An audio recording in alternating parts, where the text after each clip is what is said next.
नमस्कार, राधे राधे दोस्तों। एक बार फिर से आप सभी का स्वागत है आपके अपने चैनल राज लक्ष्मी पर। तो आज के इस वीडियो में हम जानेंगे कि जब कोई साथ न दे आपको ही धोखा देने लगे तो इस कहानी को गौर से सुन लेना, सभी पाप नष्ट हो जाएंगे। दोस्तों, आज की कहानी बड़ी ही शिक्षाप्रद होने वाली है, जिससे इस कहानी को सुनने मात्र से ही मनुष्य के सारे पाप नष्ट हो जाते हैं और उसके दुखों का अंत हो जाता है। इसलिए मेरा आप सभी से निवेदन है कि इस कहानी को आधा अधूरा सुनने की गलती मत करना, क्योंकि इसमें आपको पाप भी लग सकता है। तो चलिए शुरू करते हैं कहानी को। एक नगर में अनुज नाम के लड़के का जन्म एक संपन्न परिवार में हुआ था। उसके पिता नगर के प्रसिद्ध सेठ थे और परिवार में किसी तरह की कोई कमी नहीं थी।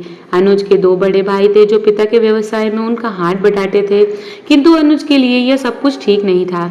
अनुज जन्म से ही नेत्रहीन था, इसी कारण से उस पर सारा जीवन घर में ही व्यतीत हुआ करता था। उसको घर में ही सभी सुख साधन उपलब्ध रहते थे। नेत्रहीनता के अतिरिक्त अनुज को एक और स्थिति भी थी, जिससे उसकी माँ का निधन छोटी सी उम्र में ही हो गया था। यद्यपि अनुज के पिता और उसके भाई उससे बहुत प्रेम करते थे और उसका सुख सुविधा का पूरा ध्यान रखते थे, किंतु व्यापार की व्यस्तता के चलते वह घर में ज्यादा समय नहीं दे पाते थे। इसलिए अनुज का जीवन घर के नौकरों के सहारे ही चलता था, कि जिस कारण अनुज के मन में विरक्त का भाव उत्पन्न होने लगा था। फिर वह ठाकुर जी के ध्यान में हमेशा लीन रहने लगा और धीरे धीरे ठाकुर जी के प्रति उसकी भक्ति बढ़ती चली गई। जब उसका सारा समय ठाकुर जी के ध्यान और भजन कीर्तन में ही व्यतीत होने लगा था, उसके पिता और उसके भाइयों को इससे किसी प्रकार की कोई आपत्ति नहीं थी। किंतु कुछ दिनों के बाद दोनों बड़े भाइयों का विवाह हो गया और पहले की तरह सब कुछ ठीक ही चलता रहा। परंतु धीरे धीरे अनुज की भाभियों को अनुज के प्रति ईर्ष्या का भाव उत्पन्न होने लगा और अपने मन में वे छुपाए रहती थीं। किंतु इस सभी से बिल्कुल अनजान अनुज अपनी माँ का उनमें रूप देखता था और सोचता था कि उनकी माँ की कमियां पूरी हो गई है। इस तरह से वह अपनी भाभियों के साथ व्यवहार करता था जैसे वह अपनी माँ के साथ व्यवहार करता था। फिर कुछ ही दिनों के बाद अनुज के पिता का भी देहांत हो गया और अनुज पूर्ण रूप से अपने भाइयों और भाभियों पर भी निर्भर हो गया। फिर भी उसके भाइयों का अभी भी प्रेम उसके प्रति वैसा ही था जैसे पहले। किंतु कहते हैं कि स्त्रियां चरित्र के आगे किसी की नहीं चलती। अवसर देखते ही अनुज की भाभियों ने अपने पतियों से अनुज के विरुद्ध भड़काना शुरू कर दिया। जैसे जैसे समय बीतता गया उनका षड्यंत्र बढ़ता चला गया। अंततः एक दिन आ ही गया कि जब अनुज के भाई पूर्ण रूप से अनुज के विरुद्ध खड़े हो गए। अब वह भी अनुज से जलने लगे थे।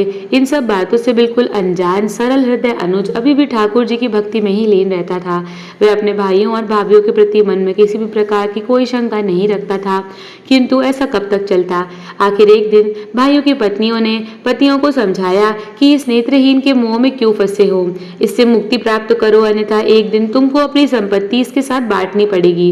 इस संपत्ति पर इसका क्या अधिकार है? इसने जीवन भर किया ही क्या है? यह जो भी है सब तुम्हारे ही परिश्रम के कारण है, लेकिन इसी में से इसको कुछ न कुछ देना पड़ जाएगा। फिर आखिर इसको क्यों संपत्ति दी जाए?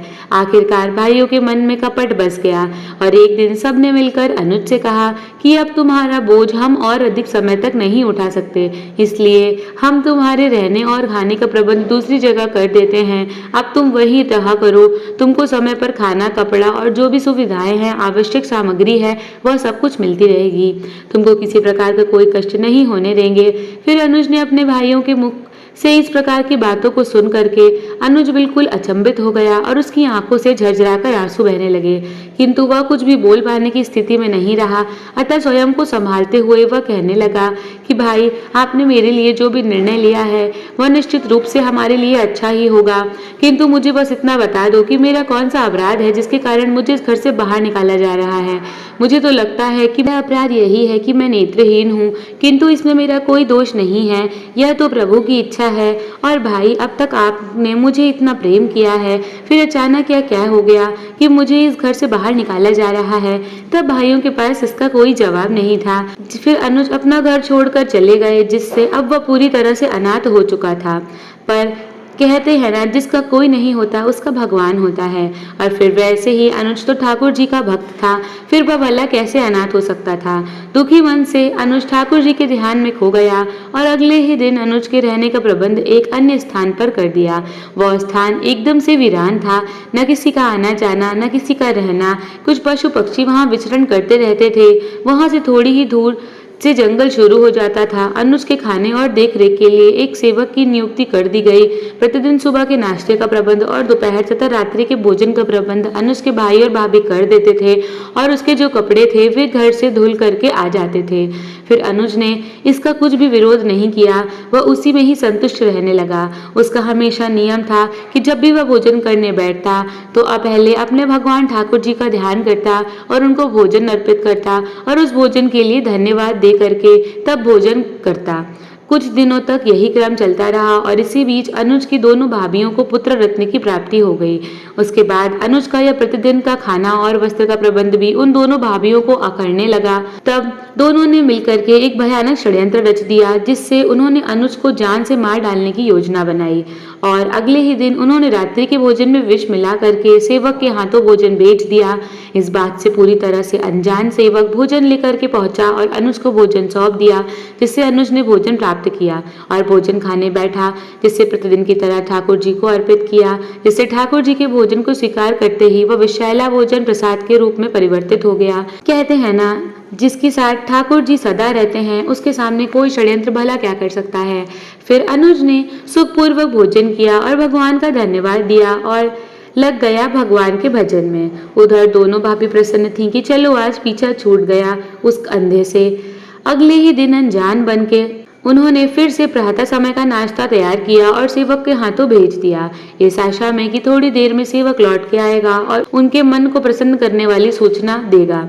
परंतु नाश्ता दे करके जब वह सेवक वापस लौटा तो अनुज के अकुशल होने की सूचना दी, जिससे उनको बड़ा आश्चर्य हुआ। पर वह दोनों पापी बुद्धिहीन यह नहीं जान पाई कि जिसका रक्षक दया निधान हो भला उसका कोई क्या बिगाड़ सकता है।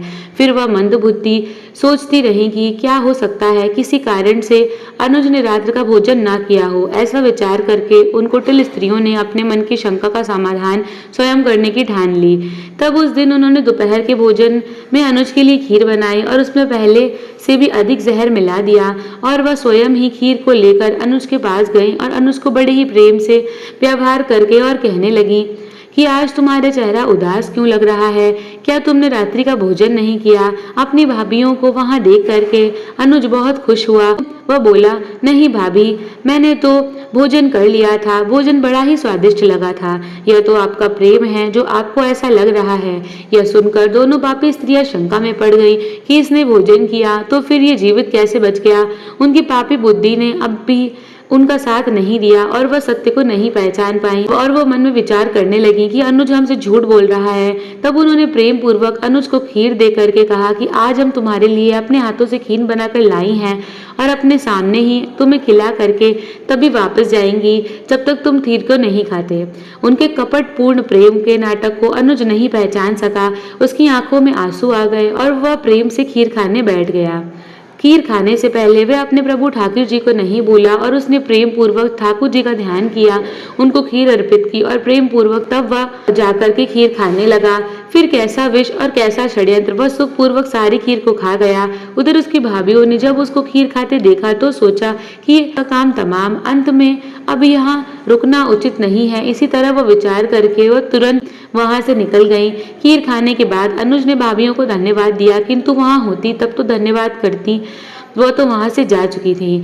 अनुज को बड़ा आश्चर्य हुआ कि अचानक वह दोनों कहाँ चली गईं। जब कोई उत्तर नहीं मिला तो उसने भगवान का पुनः ध्यान किया और हरि के भजन में वह खो गया। उधर दोनों भाभियां प्रसन्न मन से अपने घर पहुंची तो देखा घर में कोहराम मचा था। देखा तो पता चला कि उन दोनों के पुत्रों ने कोई विषैला पदार्थ खा लिया है और उसी के खाने से उनकी मृत्यु हो गई है। यह देख करके दोनों का रो रोकर बुरा हाल हो गया और अपने पाप का उनको एहसास होने लगा। वह जान गई कि भगवान ने उन्हें उनके कर्मों का दंड दिया है। उधर एक सेवक दौड़ करके अनुज के पास पहुंचा और सारी घटना सुनाई, जिससे सुन करके अनुज एकदम से विचलित हो गया और रो पड़ा। फिर वह सेवक से बोला, भाई मुझको वहां ले चलो। तब सेवक अनुज को लेकर घर पहुंचा और वहां जाकर अनुज ने देखा कि सभी लोग जोर जोर से विलाप कर रहे हैं।